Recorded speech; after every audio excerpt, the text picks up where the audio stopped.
నమస్కారం. రోజు మాదిరిగానే ఈ రోజు వార్తల విశ్లేషణ కార్యక్రమాన్ని ఒకసారి మనం చూద్దాం. వివిధ దినపత్రికల్లో విశాఖ జిల్లాకు సంబంధించి ఏ వార్తలు రాశారు అన్న విషయాన్ని మనం తెలుసుకునే ప్రయత్నం చేద్దాం. జూన్ 10 సోమవారం నాటి విశేషాలు ఏమిటి విశాఖ జిల్లా ఎడిషన్ లో అన్నది మనం చేద్దాం. ఇక ఆంధ్రజ్యోతి విషయానికి వస్తే ఆంధ్రజ్యోతి వారు ఈ రోజు ఏం రాశారు అన్నది ఒకసారి చూద్దాం, ప్రయత్నం చేద్దాం. పబ్బుల్లో డ్రగ్స్ కల్చర్ అంటూ ఒక ప్రధాన వార్తని వీళ్ళు రాశారు. విచ్చలవిడి వినియోగంపై సిపి రవిశంకర్ అయ్యన్నార్కు సమాచారం. గత రాత్రి ఆకస్మికంగా నగరంలోని కొన్ని పబ్స్ పై దాడులు, సీసీ కెమెరాలు, హార్డ్ డిస్కులు స్వాధీనం, పరిశీలనలో ఉల్లంఘన కఠిన చర్యలు తప్పవు అన్నది ఈ సారాంశంగా వీళ్ళు రాసుకొచ్చారు. ప్రధానంగా వీళ్ళు చేశారు. నగరంలోని పబ్ కల్చర్ వినియోగం రోజు రోజుకు పెరిగిపోతుందని ప్రచారం జరుగుతున్న నేపథ్యంలో దీనిపై నగర police commissioner joint action Ayyannar కొందరు ఫిర్యాదు చేయడంతో ఈ విషయంపై స్పందించి కొంతమంది పోలీస్ కమిషనర్ రవిశంకర్ అయ్యన్నర్కు పబ్స్ కల్చర్ పై ఫిర్యాదు చేయడంతో ఆయన ఒక స్పందించి నిన్న మొత్తం దాడులు చేసిన నేపథ్యం అవన్నిటిని క్రోడీకరిస్తూ ఒక వార్తని ప్రధానంగా ఆంధ్రజ్యోతి వారు రాశారు. ఇక జేఈఈ అడ్వాన్స్ లో మెరిశారు అని చెప్పి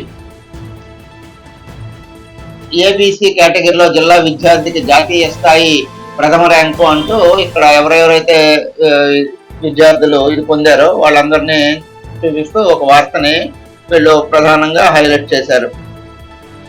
ఒకసారి ఆ ఫోటోలు కూడా మనం చూపించే ప్రయత్నం చేద్దాం.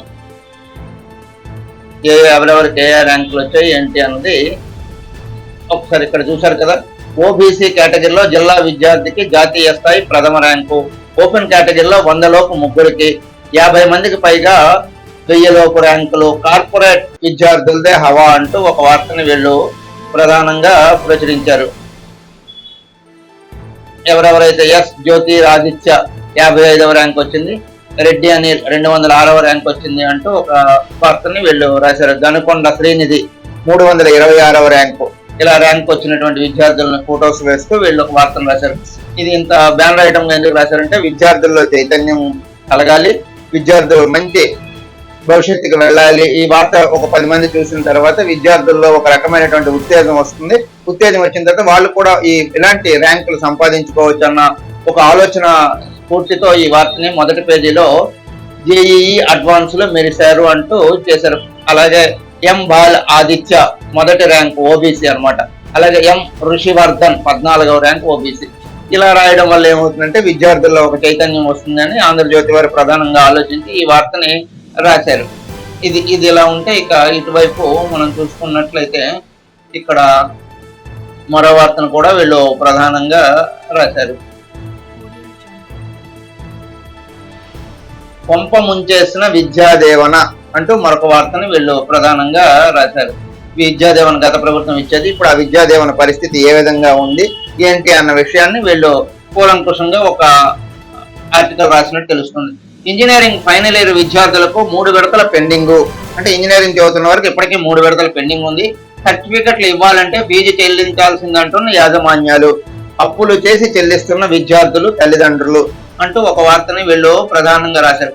రాష్ట్రంలో అన్ని వ్యవస్థలను భ్రష్టు పట్టించిన వైసీపీ ప్రభుత్వం విద్యార్థుల జీవితాలతోనూ చెలగాడమాడుతుందనే విమర్శలు వెల్లువెత్తుతున్నాయి. ఫీజు రియంబర్స్మెంట్ పథకానికి విద్యాదేవనగా నామకరణం చేసి కళాశాల యాజమాన్యంకు బదులుగా విద్యార్థుల తల్లుల ఖాతాల్లోనే జమ చేస్తామని ప్రకటించిన ప్రభుత్వం నిధులు విడుదల దినపత్రికలో ఏ విషయాలు రాశారు అన్నది మనం ప్రధానంగా ఒకసారి చూద్దాం.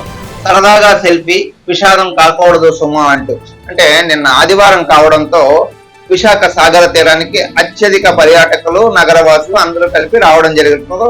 ఆ ప్రాంతం అంతా జనసముద్రంగా మారింది.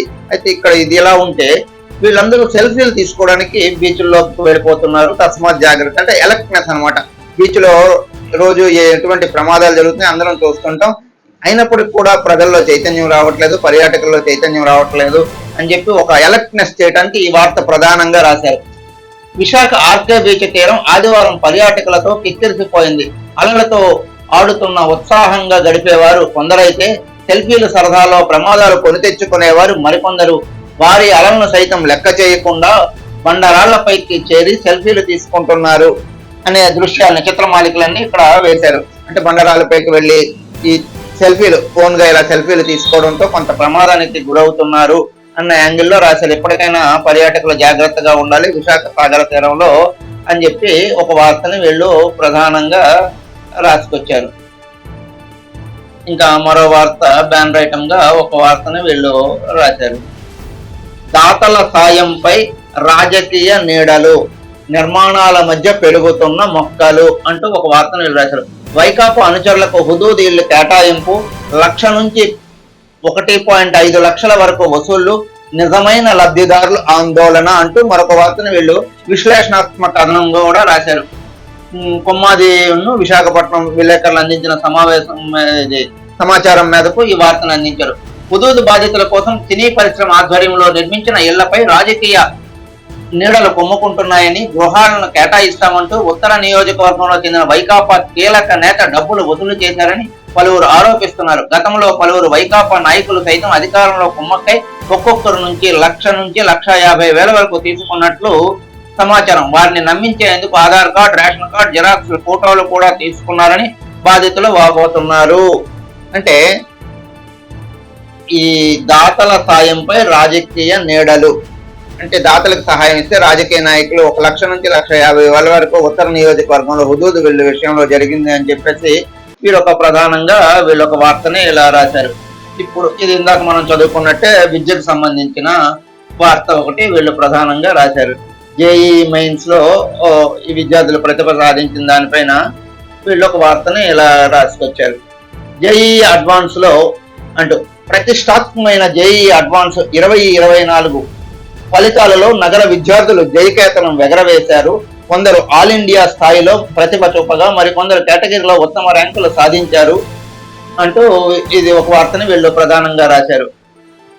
జేఈఈ అడ్వాన్స్ లో మెరుపులు అంటే విద్యార్థులు సాధించిన ప్రతిభ ఏంటా అన్నది వీళ్ళు కూడా ఒక మంచి వార్తని రాశారు. ఎందుకంటే రేపు తెల్లవారి విద్యార్థుల్లో చైతన్యం కలగాలని ముందు పేపరు ఎలా రాశారు వీళ్ళు కూడా అదే విధంగా ఒక వార్తని రాసుకొచ్చారు. ఇక పడకేసిన జల విహారం, మూలకు చేరిన పర్యాటక బోటులు, మరమ్మతుకు గురి అయినా పట్టించుకొని నేతలు అంటూ వీళ్ళొక వార్తని ప్రధానంగా రాశారు. చూశారు కదా ఇప్పుడు వీళ్ళు ఏ విధంగా రాశారు అన్నది.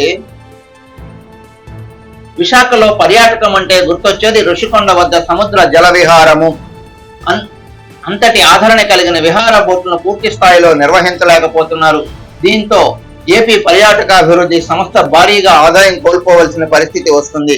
అంటే పడకేసిన జల విహారం అంటే బోట్లు కొనేసి విశాఖ ఋషికొండ బీచ్ లో గతంలో పెట్టారు. ఇప్పుడు అది మూలన పడడంతో మొత్తం చూసారా ఇక్కడ మూలకు చేరిన బోట్లు ఓ ఫోటో వేస్తూ ఈ వార్తను వీళ్ళు రాయడంతో దీంతో ఒక రకమైనటువంటి అధికారుల్లో చైతన్యం కలగాలి.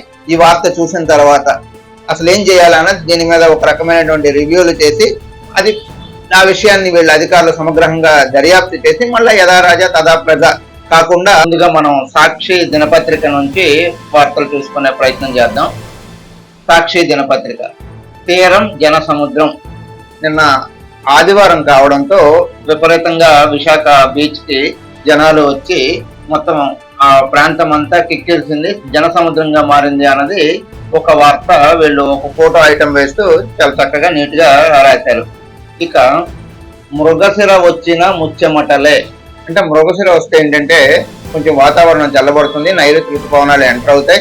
అయినప్పటికీ కూడా విశాఖలో అటువంటి దాఖలాలు ఏమీ కనిపించట్లేదు అన్నది ఈ వార్త సారాంశంగా వీళ్ళు ఇక్కడ ప్రధానంగా రాసుకొచ్చారనమాట. ఇక్కడ మనం చూస్తున్నాం కదా సాక్షి దినపత్రికలో ఈ విధంగా మనకు రాసుకొచ్చారు. కొనసాగుతున్న ఉష్ణతాపం, గాలిలో తేమ శాతం పెరుగుదలే కారణం, మరో 3 రోజులు అసౌకర్య వాతావరణం అంటూ రాశారు. రోహిణి కార్తిక 10 రోజులు పైగా ప్రభావం ఉండడంతో ఉష్ణతాపం ఒక్కపోత ఎక్కువైందని చెప్పేసి వీళ్ళొక వార్తని ప్రధానంగా రాసుకొచ్చారు. ఇంకా అదే విధంగా మనం చూస్తూ ఉంటే ఇలా మీదకు వెళ్తూ ఉంటే ఇక్కడ ఒక వార్తను చూశారు కదా, పోర్టుకి పచ్చదనానికి సపోర్టు అంటూ ఒక వార్తను రాశారు. పచ్చదనానికి సపోర్టు అంటే ఆ పోర్టు అనేది హైలైట్ చేసి కలర్ డిఫరెంట్ ఇచ్చారు.